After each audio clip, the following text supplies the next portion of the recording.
barokah pekerjaannya, barokah umurnya, amin Allahumma. Kalau sudah kita duduk di pusara seorang wali, maka ini adalah tempat yang mustajab hadirin. Doa kepada Allah, mau hajat duniawi, hajat ukhrawi, ini tempat adalah tempat yang qabul mustajab di hadapan Allah. Al-Habib Abu Bakar bin Abdullah Al-Attas, beliau pernah ditanya, apa sih manfaat orang ziarah kubur wali? Kata beliau dua hal. Yang pertama, dosanya diampuni oleh Allah, amin. Yang kedua, minimal orang yang ziarah kepada makam wali, Allah akan berikan sedikit dari manakibnya orang wali tersebut kepada kita. Kalau orang wali ini orang yang sabar, insya Allah yang hadir dari penyabar semuanya. Kalau orang walinya ini orang yang dermawan, insya Allah kita warisi sifat dermawannya. Kalau ini orang wali ini adalah orang yang ilmunya manfaat, insya Allah anak-anak kita yang ada di pondok pesantren dijadikan seperti beliau. Amin Allahumma. Karena kita kesini nggak ada tujuan lain kecuali ngalap barokah, kecuali untuk cari keberkahan kayak gitu. Nggak ada niatan yang namanya jabatan, nggak ada yang niatan namanya uang. Kita kumpul adalah untuk berharap barokah dari Allah Subhanahu. Dalam kitab disebutkan dulu pernah Sayyidina Syekh Abdul Qadir Jailani, beliau masih nyantri hadirin, itu pernah punya sahabat tiga. Pertama namanya Ibnu Saqaf, yang kedua namanya Ibnu Abi Asrun, yang ketiga beliau Syekh Abdul Qadir Jailani. Tiga orang ini sepakat untuk ziarah ke seorang wali yang saat itu banyak orang nggak tahu, bahkan namanya saja nggak tahu. Tapi dari tiga orang ini niatnya beda-beda. Kalau yang satu Ibnu Saqaf ditanya, kau mau ziarah ke makam ini, kau ziarah kepada wali ini, walinya kebetulan hidup, kira-kira tujuanmu apa? Kata Ibnu Saqaf, kalau saya mau ngetes, mau nyoba, ini katanya wali nasyaf. Saya ini banyak permasalahan hidup. Kalau memang nanti saya datang ke beliau lalu ditebak apa yang ada dalam hati saya, yakin itu wali. Kalau nggak ditebak berarti bukan wali, mungkin wali murid hadirin. Terus ditanya satunya Ibnu Abi Asrun, tujuanmu ziarah kepada wali ini apa? Kata beliau, kalau saya beda. Karena saya ini santri, saya ingin ngetes beliau sejauh mana keilmuannya. Sudah saya tulis permasalahan fikih. Kalau memang wali ini bisa menjawab pertanyaan saya yakin dia wali. Kalau enggak, berarti bukan. Akhirnya yang dua orang tanya kepada Syekh Abdul Qadir Jailani, kalau engkau Abdul Qadir, apa tujuanmu? Kata beliau, saya nggak mau ngetes. Tujuan saya ziarah kepada beliau adalah ngalap barokah. Saya tujuan kepada beliau adalah untuk mendapatkan keberkahan ilmu dari Allah lewat beliau. Subhanallah, tiga-tiganya berangkat. Ketika tiga-tiganya menempuh ke rumah orang yang dianggap wali tersebut, yang dalam riwayat namanya Syekh Yusuf Al-Hamdani. Saat itu Syekh Yusuf ada di masjid. Dia bilang sama muridnya, akan datang tiga orang yang akan ziarah ke sini, ke tempat saya, cuma tiga-tiganya niatnya beda. Akhirnya nggak lama datang tuh. Belum masuk ke tempat surau ataupun pondoknya, Syekh Yusuf Hamdani beliau keluar, langsung menunjuk kepada Ibnu Saqaf dan mengatakan, engkau wahai Ibnu Saqaf, aku lihat hatimu penuh dengan kebencian kepada wali. Kau datang ke sini bukan untuk cari barokah. Kau datang ke sini adalah untuk bertanya apa yang ada dalam hatimu. Sekarang aku buka, dalam hatimu ada permasalahan ini. Kau ada masalah seperti ini. Semuanya disingkap saat itu. Lalu beliau mengatakan kepada yang sebelahnya, kalau kau Ibnu Asrun, kau sama dengan Ibnu Saqaf, cuman hatimu penuh dengan kebencian. Aku lihat di hatimu itu banyak persoalan urusan fikih. Kau mau tanya bab sholat, jawabannya ini. Kau mau tanya masalah pernikahan, jawabannya ini. Kau tanya masalah permasalahan agama, jawabannya ini. Selesai dijawab oleh beliau seorang wali tersebut. Maka Akan tetapi yang ketiga, Syekh Yusuf tadi toleh kepada Syekh Abdul Qadir Jailani dan mengatakan, amma anta ya Abdul Qadir. Kalau engkau wahai Abdul Qadir, aku lihat hatimu penuh dengan cahaya untuk mencari keberkahan wali.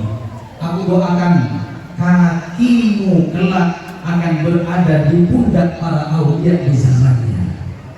Masya Allah, apa yang terjadi? Ibnu Sako pulang, gak percaya kepada orang ini bahwasanya dia wali. Apa yang terjadi? Yang terjadi ini ulama bukan lagi ulama akhirat, tapi ulama jualan agama. Gara-gara dia kurang ajar sama wali, Allah jadikan bukan lagi cinta kepada wali, tapi benci kepada wali. Agama dipermainkan, fatwa dijual. Kalau misalkan dia berfatwa haram, tunggu dulu, kalau amplopnya masuk lumayan tebal, insya Allah jadi sunnah lagi. Kalau sudah nambah amplop lagi, insya Allah jadi wajib hadirin. Akhirnya subhanallah, Ibnu Sa'ad dalam riwayat dia cinta kepada orang wanita, maaf, bukan muslim, tapi orang kafir. Kata dia, kata si wanita, kalau mau nikah dengan saya, murtad dulu. Setelah itu silahkan. Akhirnya karena belain cinta, dia keluar dari agama Islam. Setelah akad nikah dicabut nyawanya oleh Allah, meninggal dalam keadaan kafir. Su'ul Fatimah na'udhu. Adapun Ibnu Mas'ud, karena sudah ingkar kepada wali, bukan lagi menjadi ulama dunia, bukan lagi menjadi ulama ukhrawi, menjadi ulama duniawi. Akhirnya yang terjadi, ditinggal yang namanya ngaji ataupun taklim tersebut. Dia kumpulkan beberapa harta untuk dijual, dia berdagang, dia berniaga, sampai akhirnya meninggal dalam keadaan hubbud dunia, cinta kepada dunia. Na'udhu. Sekarang yang ketiga adalah Syekh Abdul Qadir Jailani, yang niatnya adalah ngalap barokah, yang niatnya adalah untuk cari keberkahan wali. Sekarang Masya Allah, lisan kita nggak asing untuk menyebut Syekh Abdul Qadir Jailani. Bahkan dikatakan dalam suatu riwayat, man, barang siapa yang berjalan di depan rumahku, aku jamin dia akan masuk ke dalam surga Allah Subhanahu wa Ta'ala. Apa rahasia dari ucapan seperti ini? Ternyata orang kalau sudah lewat di rumah ulama hadirin, pasti ada majelis taklim. Dia akan duduk di majelis taklim tersebut. Maka dengan duduk di majelis taklim akan dijadikan sebab untuk masuk ke dalam surganya Allah Subhanahu. Mudah-mudahan semuanya mendapatkan keberkahan. Mudah-mudahan keberkahan Kiai Gede senantiasa mengalir dalam kehidupan kita. Amin ya rabbal. Hadirin hadirat yang dimuliakan oleh Allah Subhanahu wa Ta'ala. Akan tetapi kita boleh ziarah, kita boleh cinta kepada aulia. Namun kata ulama yang paling penting bukan itu saja hadirin. Yang paling penting adalah bagaimana kita mengikuti jejak ulama untuk bisa menjadi pewaris Nabi Muhammad SAW. Apa yang menjadi simbol daripada para aulia? Aulia bukan terkenal dengan karomahnya saja. Aulia bukan cuma bisa terbang di langit, enggak. Simbol mereka adalah tiga. Al-Imamul Haddad beliau mengatakan dalam syairnya, ulaika aqwamuhum muradi wa matlabi min jumlatil ibadi wa hubbuhum qad halla fi fuadi ahlul ma'arif was sofa wal adabi. Simbolnya para aulia tiga. Pertama, punya ilmu agama. Gak ada seorang wali yang gak punya ilmu agama hadirin. Semuanya nyantri, semuanya belajar. Mereka pewaris Nabi Muhammad SAW. Makanya saya senang kalau ada orang Jawa, orang Banjarmasin yang masih cinta pondok pesantren. Alhamdulillah, saya doakan anaknya menjadi wali semuanya. Kalau ayahnya sudah wali murid, wali santri, tapi insya Allah anaknya menjadi pelita-pelita umat yang telah menyinari umat Nabi Muhammad SAW. Mereka simahnya adalah ilmu. Tanpa ilmu tidak akan bisa untuk menjadi seorang wali. Sampai Imam Syafi'i mengatakan, mattakhadallahu waliyan min rajulin jahil. Allah gak bakal ngangkat seorang wali dalam keadaan buta ilmu agama. Kalau sudah nggak tahu ngaji jangan dianggap wali. Kalau cuma bisa nebak-nebak bukan wali hadirin. Kalau tiba-tiba hilang itu bukan wali. Barangkali salah jalan. Kalau tiba-tiba tahu bisa nebak kita, ini nanti kalau akan terjadi seperti itu bukan wali. Wali itu yang simahnya, simbolnya adalah ilmu agama. Semuanya terwarisi dari baginda Muhammad. Ilmunya, akhlaknya, semuanya menyambung kepada Rasulullah Sallallahu Alaihi.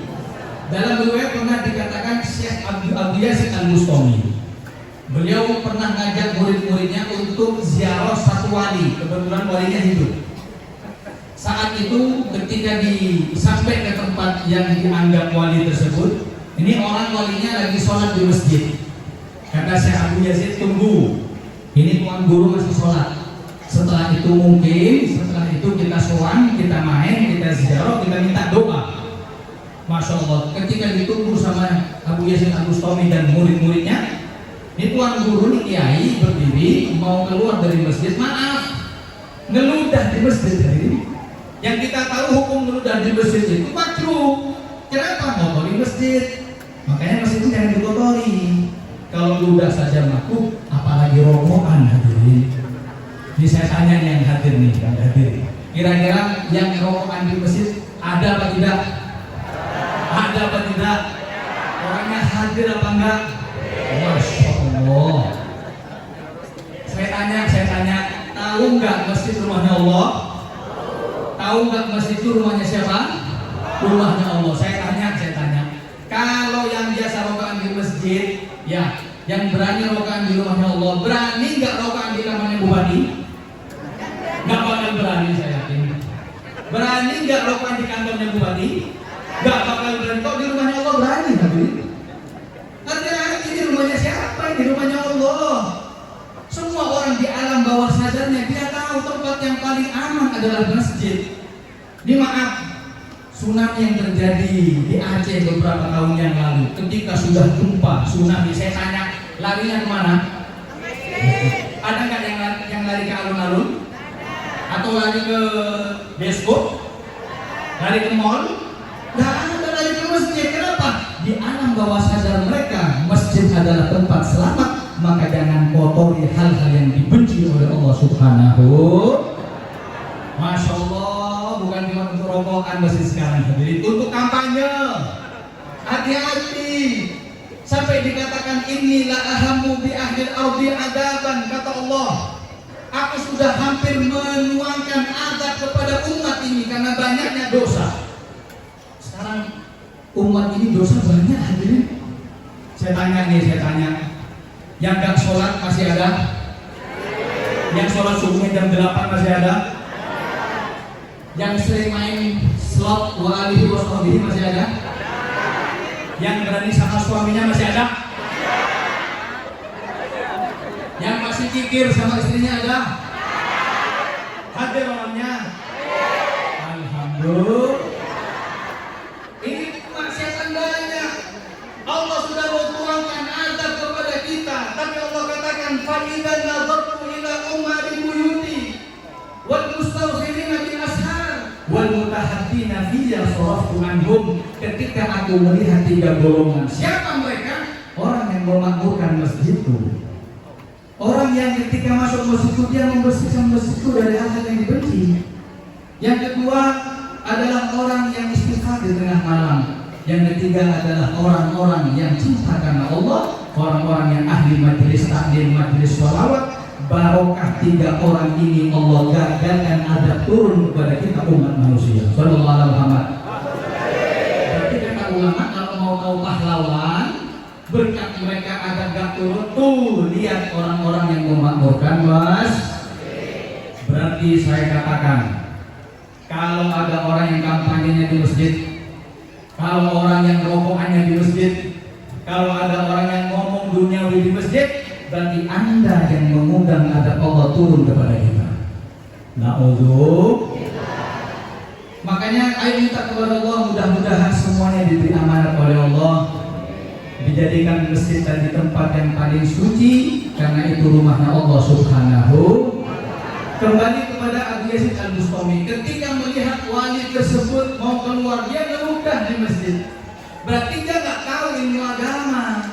Karena di masjid kalau muda makruh, kotoran meskipun nggak najis. Apa kata Abu Yazid? Kata Abu Yazid, ya udah, ayo pulang. Kata si murid, tuan guru ini sudah lama kita nunggu. Kenapa kok nggak kita sowan dulu, kita salim dulu, kita minta doa? Kenapa kok nggak jadi? Kata beliau, orang kalau nggak punya ilmu agama bukan wali. Ini orang berani untuk meludah di masjid dan tidak punya ilmu agama. Orang yang dikatakan wali pasti punya ilmu agama. Semua punya ilmu agama. Dengan ilmu agama tersebut lalu diamalkan, maka menjadi golongan orang-orang yang dipilih oleh Allah, orang-orang yang menjadi para aulia Allah Subhanahu. Mudah-mudahan dapat barokahnya kiai ini semuanya. Mudah-mudahan dikumpulkan tahun depan di tempat dalam keadaan sehat walafiat. Amin Allahumma. Itu yang pertama. Yang kedua, ahlul ma'arif wassofa. Wali itu hatinya suci, hadirin. Gak ada wali itu dengki. Yang biasa bisi-bisi tetangga, yang dikit-dikit iri dengan hartanya tetangga. Ada apa enggak? Ada apa enggak? Hati-hati, wali nggak mungkin. Yang namanya iri itu nggak mungkin. Wali itu hatinya bersih. Makanya ketika orang itu mau diangkat wali oleh Allah, dicoba hatinya. Kadang bukan cuma cobaan biasa, bukan cuma rasa-rasa riba, tidak, difitnah bahkan. Itu coba Sayyidina Ali Zainal Abidin, Ibn Husain, Ibn Ali bin Abi Thalib, cucu Rasulullah Sallallahu Alaihi Wasallam, yang dalam riwayat kalau sholat setiap hari 1000 rakaat. Saya tanya, ada nggak di sini yang satu hari sholatnya 1000 rakaat? Kadang 20 tarawih ditawar hadirin. Masya Allah. Ini setiap satu hari 1000 rakaat. Ketika beliau satu saat beliau sholat Jumat, ada orang yang niat bayar hutang. Ketika bilang sama istrinya, wahai istriku, siapin uangnya, saya mau bayar hutang setelah Jumat. Udah berangkat.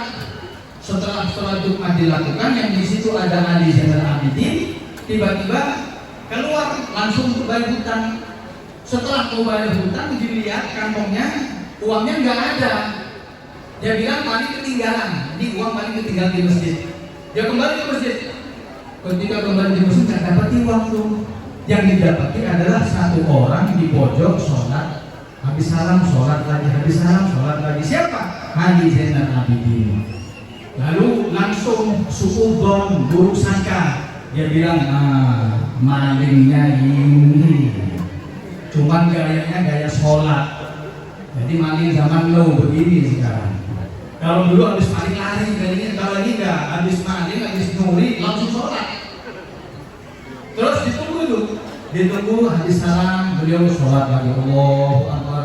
Habis salam sholat lagi. Terakhir dia bilang, maaf, jangan kebanyakan sholat. Terus ditanya, ada apa? Saya tadi waktu Jumatan saya siapin uang 5.000 dinar atau 5 juta. Saya mau bayar hutang. Waktu saya bayar hutang, saya ketinggalan uang saya di sini. Saya pasti saya nggak nyangka lagi kecuali panjenengan engkau, Anda yang mengambil uang saya. Kata beliau, maaf, saya bukan maling.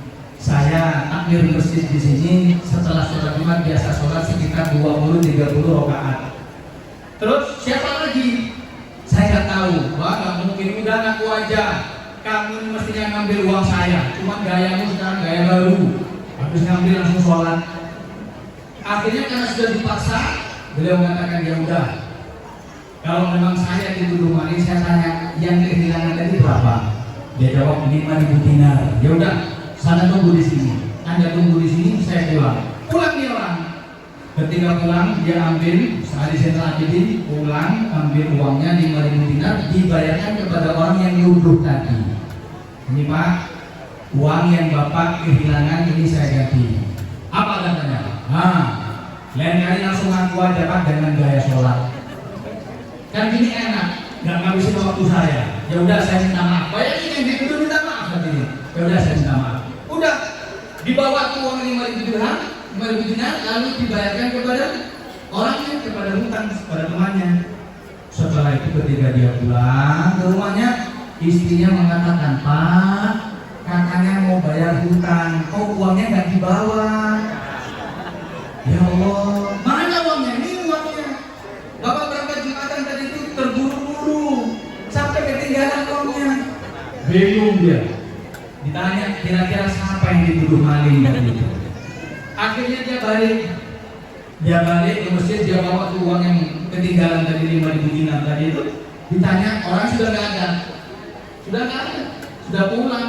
Bingung, mau tanya sama siapa? Akhirnya ada orang lewat, "Pak, mau tanya orang yang biasa sholat di pojok itu siapa namanya?" "Oh, nggak kenal." Itu namanya Ali Zainal Abidin bin Husain bin Ali bin Abi Thalib, ibunya Fatimah Zahra binti Rasulullah Sallallahu Alaihi Wasallam. Cucunya Nabi. Kenapa, Pak? Nggak apa-apa. Ada masalah? Nggak ada masalah. Di mana rumahnya? Rumahnya Kota Ringin, belok kanan, lurus.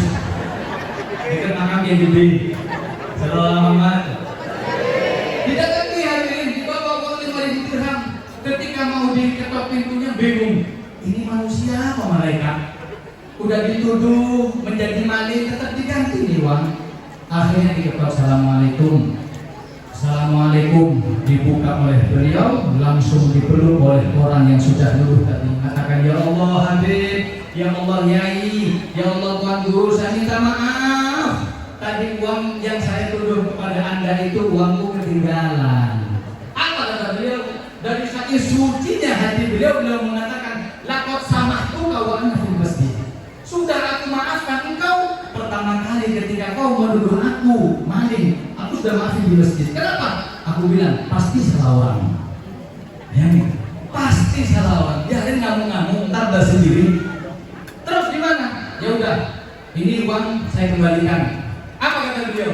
Kata beliau, "Nahnu qaumun idza nuqti syai'an ma nasta'idu." Kami adalah kaum kalau sudah uang keluar dari kantong nggak pernah balik. Ini sedekah buat kamu. Oh, salam Muhammad. Saya yakin nggak ada yang begini. Ada nggak yang begini? Kalau sudah uang keluar dari kantong kita cari begini sampai ketemu. Kadang 1.000 aja bingung 1.000. Nggak ada, hatinya cahaya. Lidikol bin munawwar musaffa min jami'id danas thayyib mutahhar. Hatinya dipenuhi dengan kecintaan, rahmat kepada umat. Kalau untuk dirasa-rasa, diribai orang, nggak pengaruh sama seorang wanita itu. Ada seorang ulama tabi'in, bukan cuma dicaci menjadi maling. Apa katanya? Dan saya baca tadi di kitab. Apa? Tahu ditampar mukanya. Bayangin itu ditampar. Yang bisa nampar suami ada nggak? Yang bisa nampar anaknya ada nggak? Ini wali ditampar. Ketika ditampar, subhanallah yang nampar salah orang. Bayangin tuh. Kira-kira kalau kita ditampar sama orang yang salah orang, kita apain? Ya kita balas, kalau nggak bisa kita sindir hadirin. Kita mesti minta pembalasan. Ini nggak ketika ditampar dilihat salah orang. Apa katanya? Ustaz, Yai, Tuan Guru, mohon maaf saya tampar salah orang ternyata. Apa katanya? Beliau mengatakan nggak masalah. Kenapa? Saya tanya, orang ditakdirkan ditampar, yang takdirkan siapa? Allah. Ya udah, takdir saya ditampar hari ini. Wassalamualaikum Muhammad. Ada nggak yang beginian? Ada nggak beginian? Kita digibai orang, kita nggak pernah sedikit pun berkurang dengan riba. Masya Allah, ngamuknya luar biasa. Pencemaran nama baik, kita tuntut sampai pengadilan. Namamu saja berkurang, dirimu nggak berkurang gara-gara pencemaran nama baik. Seperti apa, sebagus apa namamu? Kalau kayak gitu namanya bagus, namamu belum tentu. Kalau sudah menjadi titel ALM almarhum, nggak ada yang kenal hadirin. Makanya kita disucikan hati. Para wali diangkat menjadi aulia karena hati mereka suci yang bersinar kepada Allah Subhanahu. Mudah-mudahan semuanya mendapatkan barokah kayak gitu. Mudah-mudahan mengalir keberkahan kepada anak cucu kita. Amin Allahumma. Yang ketiga, ahlul ma'arif was sofa wal adabi. Seorang wanita itu selain punya ilmu agama, hatinya suci, punya akhlakul karimah. Gak ada wali yang punya akhlak. Akhlak ini luas. Seorang wali pasti dermawan, orang wali banyak syukur. Ini orang wali pasti punya akhlak yang baik, mendahulukan mana yang lebih tua, mana yang lebih muda, mana yang punya pangkat, mana yang enggak. Itu orang wali. Sayyidina Ali bin Abi Thalib dalam riwayat pernah ketika mendengar takbir Nabi Muhammad di masjid mau sholat, Allahu Akbar, Nabi takbir. Sayyidina Ali takut ketinggalan satu rakaat. Bayangin tuh. Kalau kita masya Allah sudah ada bolak-balik, iya, kadang Jumatan telat, kadang sudah habis 4 rakaat, nggak pernah terburu-buru ke masjid. Betul? Mudah-mudahan diubah oleh Allah. Ini Sayyidina Ali mendengar takbir pertama Nabi, Allahu Akbar, dan sudah mengatakan, ya Allah, saya takut setelah 1 rakaat. Diambil tuh pakaian untuk sholat berjamaah di masjid bersama Nabi. Ketika keluar rumah, subhanallah, ada orang tua, udah tua, sepuh, jalannya pelan-pelan, ya, sudah umur ini, penyakitnya sudah komplit, asam urat, asam aurat ada, ya, kolesterol ada, masya Allah, pabrik gulanya di situ semuanya ada, udah nggak bisa kemana-mana. Beliau bingung, kalau beliau mendahului, nggak ada sama yang lebih tua. Kalau beliau nggak mendahului, telat sholat. Beliau milih apa? Beliau milih tidak mendahului. Udah ditungguin pelan-pelan juga beliau, pelan-pelan. Tuh sabarnya Sayyidina Ali. Pelan. Subhanallah, tepat berada di depan masjid, ternyata orang tua tadi itu belok kiri, ternyata orang kafir hadirin. Masya Allah. Coba kita kan langsung, awas ketemu lagi. Nanti saya dorong dari belakang. Subhanallah, saat itu ketika sabarnya Sayyidina Ali menjaga adab yang mulia, malaikat Jibril turun dan mengatakan, wahai Muhammad, tunggu Ali di waktu rukukmu. Fa'aqala rukuk, maka Rasulullah memperlama rukuknya sampai Sayyidina Ali nututi. Ketika sudah orang tua belok kiri, masuk Sayyidina Ali masih rukuk. Kalau takbiratul ihram dan kita ikut rukuk, tumanina bersama imam, berarti kita dapat 1 rakaat.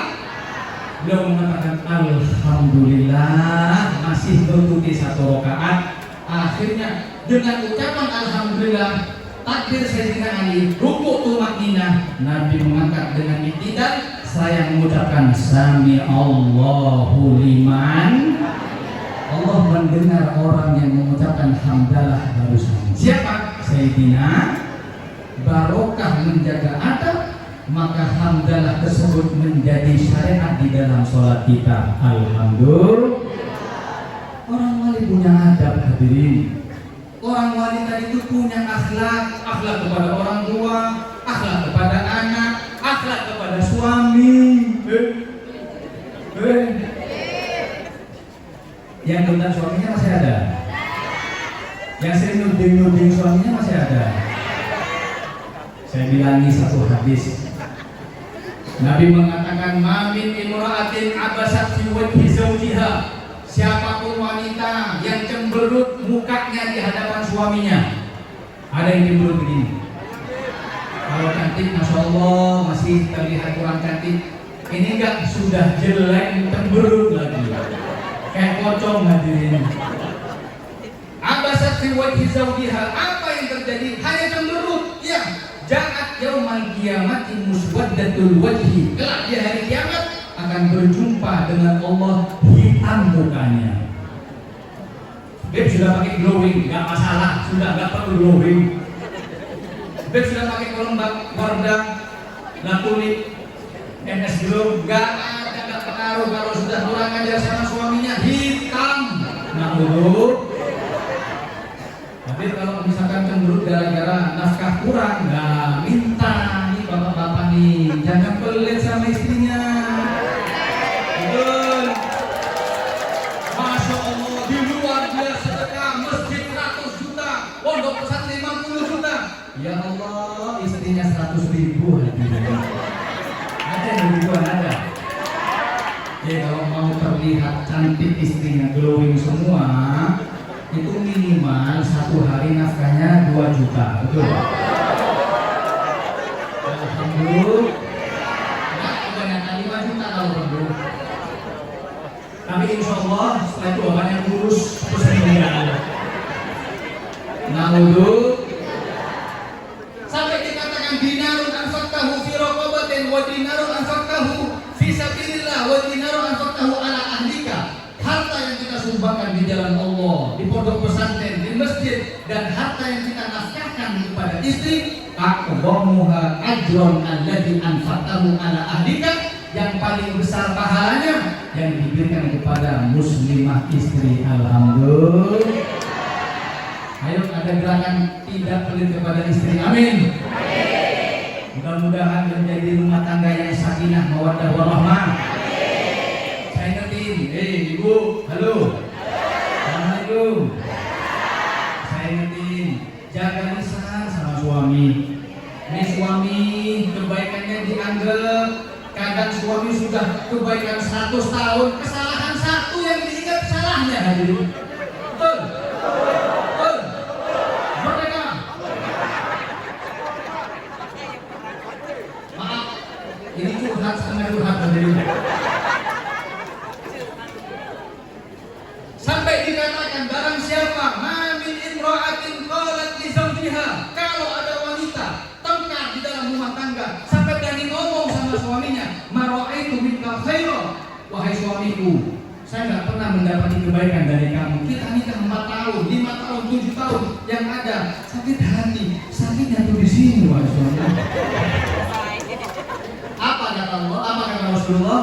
Ahbatallahu amalaha sab'ina sanatan, itu terhapus pahalanya 70 tahun. Baru ngomong gitu ada lupa dengan pahala yang atau kebaikan suami, langsung 70 tahun hangus hadirin. Nah, ayo kita minta kepada Allah, mudah-mudahan pernikahan kita pernikahan yang sakinah, mawaddah warahmah. Kita tutup majelis ini dengan doa istighfar. Barokah insyaallah kita raih di bulan Rajab. Mudah-mudahan barokah di bulan Syaban. Panjang umur hingga di bulan Ramadan. Kita minta ya Allah, mudah-mudahan Ramadan yang akan datang bukan Ramadan terakhir bagi kita. Tapi dikembalikan Ramadan sininan ba'da sinin, tahun demi tahun. Dalam keadaan kita diridhoi, sehat walafiat.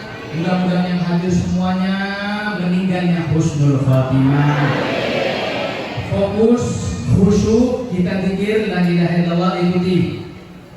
La ilaha illallah, la ilaha illallah, la ilaha illallah, Muhammadur Rasulullah. Semuanya. Ya Allah, ampuni kami semua ya Allah. Tutup aib kami semuanya ya Allah. Ya Allah, yang sakit sembuhkan ya Allah. Ya Allah, yang kena bala, kau angkat bala dari mereka ya Allah. Ya Allah, yang serba kekurangan kau cukupi ya Allah. Ya Allah, ampuni dosa mereka semuanya ya Allah. Ya Allah, kita kesini untuk mendapatkan maghfirah ya Allah. Kita punya salah, kita punya dosa, maafkan kami ya Allah. Ya Allah, kalau Kau tidak maafkan kami, siapa yang bisa memaafkan kami ya Allah? Kalau tidak Kau ampuni kami, yang bisa mengampuni kami siapa ya Allah? Ya Hanan, Ya Mannan, Ya Qadim al-Ihsan, Bahrul Judi Malian, Judlana bil Ghufran. La ilaha ya Allah. Kami titip anak-anak kami ya Allah. Kalau dia mondok, manfaatkan ilmunya. Kalau belum dapat jodoh, mudah-mudahan dapat jodohnya ya Allah. Anak kami yang belum punya keturunan, kami minta mudah-mudahan dapat keturunan yang soleh-solehah. Ya Allah, jadikan pemimpin-pemimpin kami manusia yang amanah, jujur, punya sifat takut kepada-Mu ya Allah. la tukhayyib raji tahta babik laji lam yazal bidaji qailan ya hanan la ya Rabb. Di antara kami ada yang kekurangan, di antara kami ada yang membutuhkan ya Allah. Angkat derajat kami dunia akhirat, berkahi kehidupan kami ya Allah. Jadikan rumah tangga kami rumah tangga yang diridhoi ya Allah. Muliakan mata kami melihat Nabi Muhammad. Ya Rabb, kumpulkan kami dengan Sayyidatuna Fatimah Zahra bin Nabil Ummi wa Khadijah Ummi wal Batulil Khatmi Sayyidatin Niswan. Ya Rabb, pandang kami serahkan kepadamu. Jangan kami kau tolak permintaan kami ya Allah. La taruddanna khaifin, jangan kau kembalikan kami dalam keadaan sia-sia. Ya Allah, lunaskan hutang-hutang kami, cukupi kebutuhan kami ya Allah. Berikan kepada kami rezeki yang barokah ya Rabbal Alamin. Wassalatu daim ala nabi ibni Hashim hatta man huwa gaim birridha wasahran. Ya Rabb, berkahi kami di bulan Rajab, kembalikan tahun depan Rajab kepada kami ya Allah. Berkahi kami di bulan Syaban, sampaikan kami di bulan Ramadan ya Allah. Kami ingin menikmati ibadah kepadamu. Panjangkan umur kami ya Allah, umur orang tua kami ya Allah. Jadikan orang tua kami yang sudah dikubur mendapatkan barokah majlis ini ya Allah. Mudah-mudahan orang tua yang meninggal dapat maghfirah barokah majlis yang mulia ini. Mudah-mudahan semuanya meninggal dalam keadaan husnul khatimah, mengucapkan kalimat syahadat la ilaha illallah. Mudah-mudahan menjadi orang yang dimasukkan ke dalam surga Allah. La ilaha illallah Muhammad Rasulullah sallallahu alaihi wasallam, alaihi nahya wa alaihi namun wa alaihi nabati insyaallah ta'ala minal aminin ya rabbal alamin ya arhamar rahimin. Rabbana taqabbal minna innaka antas samiul alim wa tub alaina innaka antat tawwabur rahim. Wa sallallahu ala sayyidina Muhammad wa ala alihi wa sahbihi wa sallam. Walhamdulillahi rabbil alamin. Taqabbalallahu minkum